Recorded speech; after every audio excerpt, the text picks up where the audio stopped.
we usually do this with many or several groups. One of the groups of nurses said, could we redesign, could we rethink our nurses station? We think it's really bad. こうした時には大体複数の、場合によってはたくさんのチームにお願いしてやってもらうんですが、その中でもいくつかのナースのチームがナースステーションがひどい状況なので、それを見直して再設計するというのはどうでしょうかという声が出てきました。Because the toolkit was ambiguous, they were able to,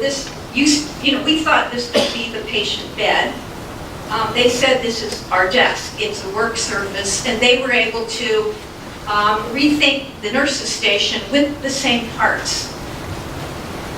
だからこそ先ほど申し上げたいろんなものに見立てられる形態が役に立つのです。当初私たちはこの真ん中にある長方形のもの、これ患者さんのベッドのつもりで用意はしていたんですが、彼女たちはこれは大きなデスクのいわゆる作業台であるというふうに見立てました。というわけで先ほどと全く同じツールキットを使って今度はナースステーションの見直し作業もできたわけです。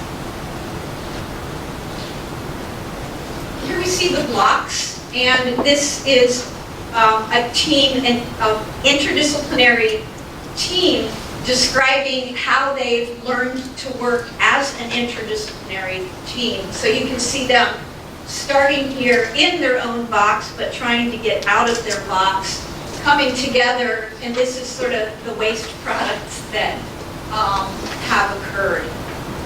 こちらのブロックの表現形なんですが、これは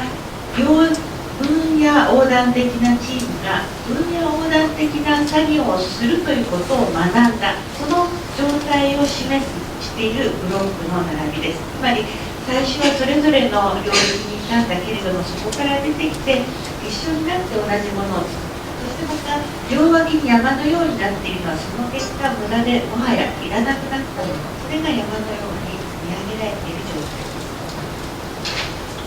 And you notice the round table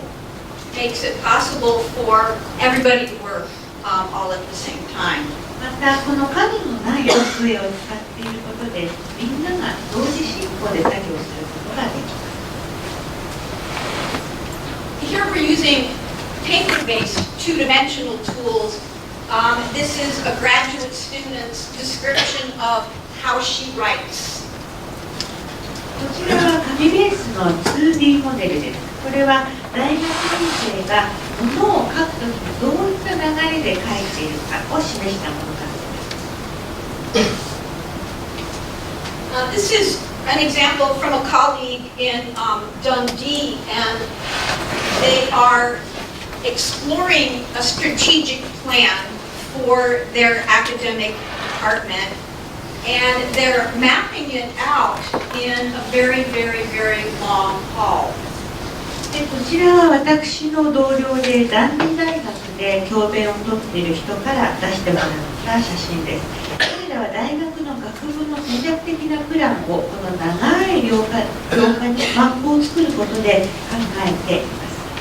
す。So they're taking advantage of the fact that when we're moving, we're more creative, and when we're moving, we're more involved. So when they wanted to talk about the far future, they had to walk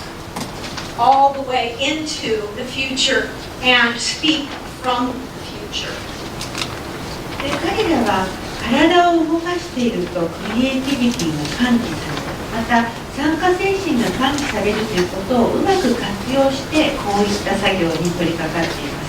つまりずっと先の将来について話をするときには部屋の端、廊下の端っこのそこまで歩いていってそこに立ったまま未来の時系列のところから話をするといった作業です。My current work at the university is having people co-create spaces for collective creativity. 今大学で私が取り掛かっているのはコレクティブクリエイティビティを作るためのコレクティブクリエイティビティを喚起するためのコークリエーションの空間作りです。So here we have a group creating their own creative space in a small scale. まず最初に縮小数で自分たちのクリエイティブスペースを作ってもらう。And you'll notice these are views inside what they created. You'll notice a lot of ambiguity of our tools because they're becoming more ambiguous. で先ほどもお見せしましたが、こちらが彼らが作ったそのクリエイティブスペースの中の様子です。このツールもかなり取りようによってはいろんなものに見えてくる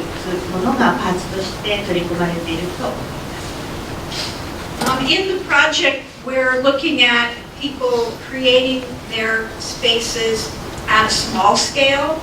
and we're also inviting people to do this at full scale. And so in this situation, they have a room about this big, and two different teams then are invited to create their own creative working space on this end or on this end. で先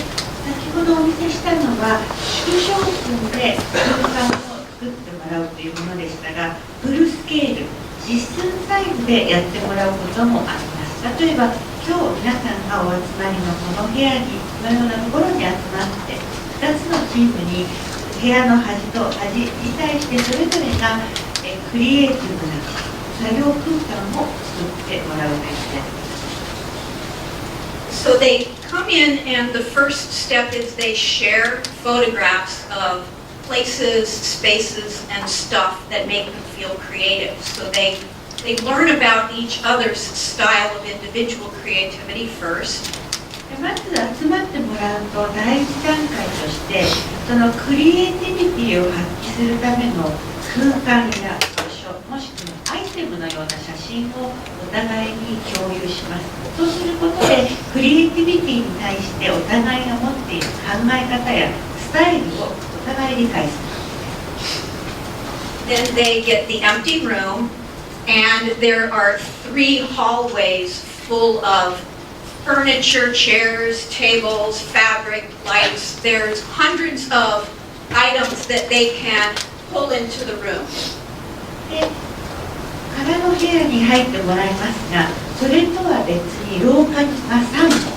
家具とか椅子とかテーブル、布やラップなどいろいろなアイテムとして使えるようなものがびっしり詰まった廊下が3本用意されていま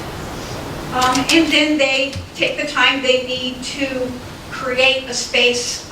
for their small group of 5 to 7 people.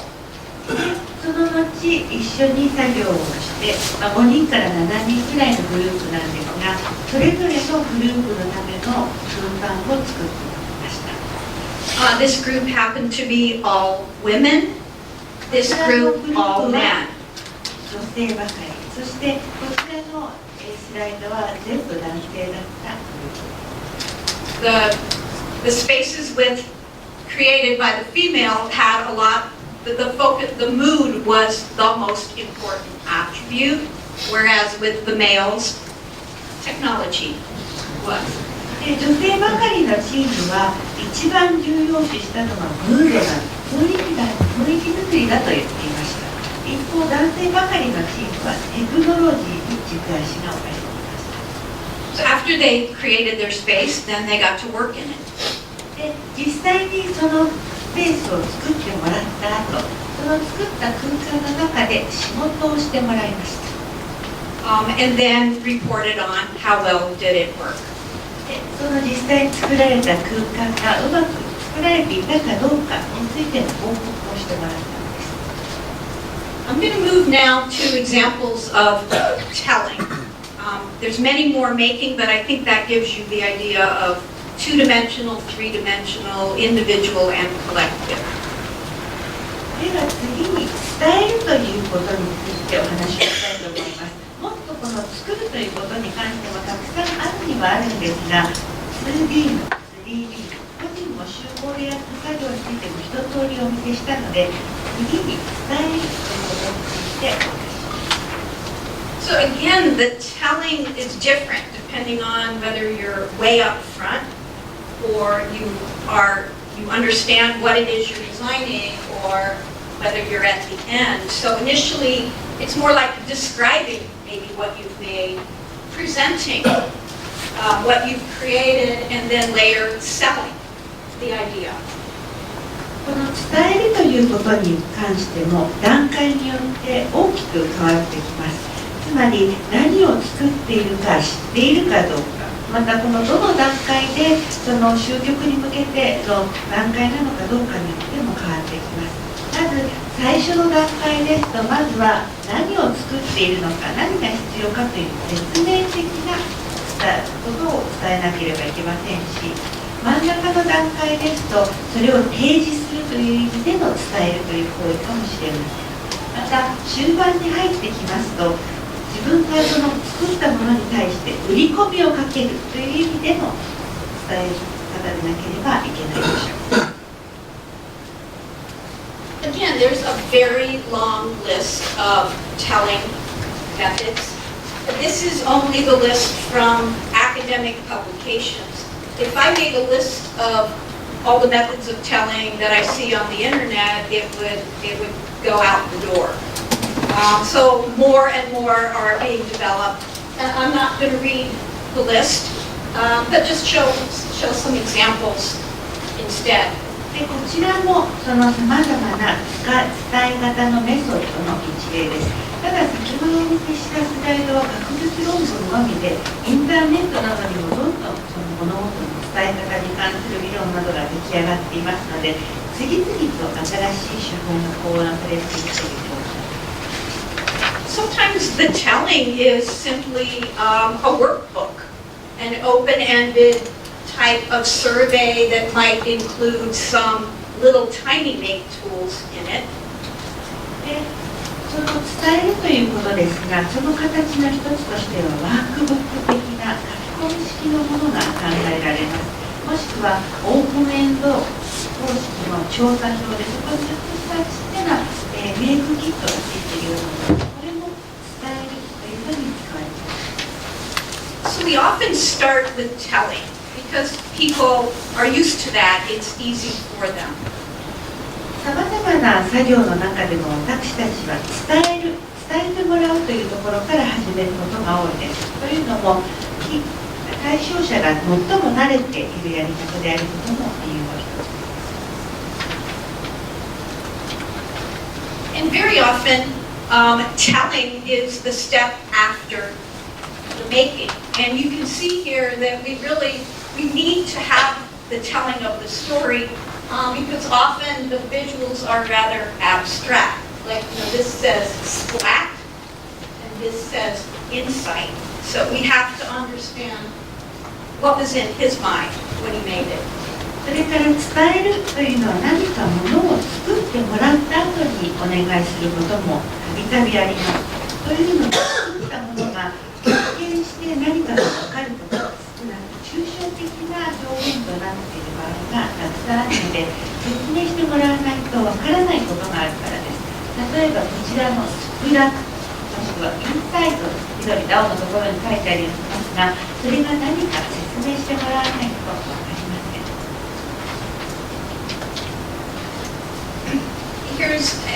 a different hospital project where the team of architects, many different people from the hospital have they've made a future vision for the hospital. They've written the script, so they have the making and the telling, and they decided instead of reading the story, they're acting the story. こちらは先ほどお見せしたのとはまた別の病院の例です。建築家チームと病院の職員が病院の未来のビジョンについて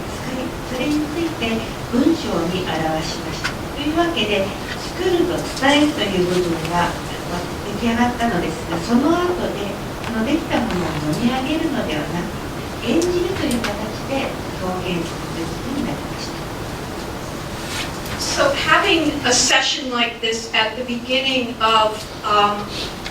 an architecture project, the project might go for 10 years. This can help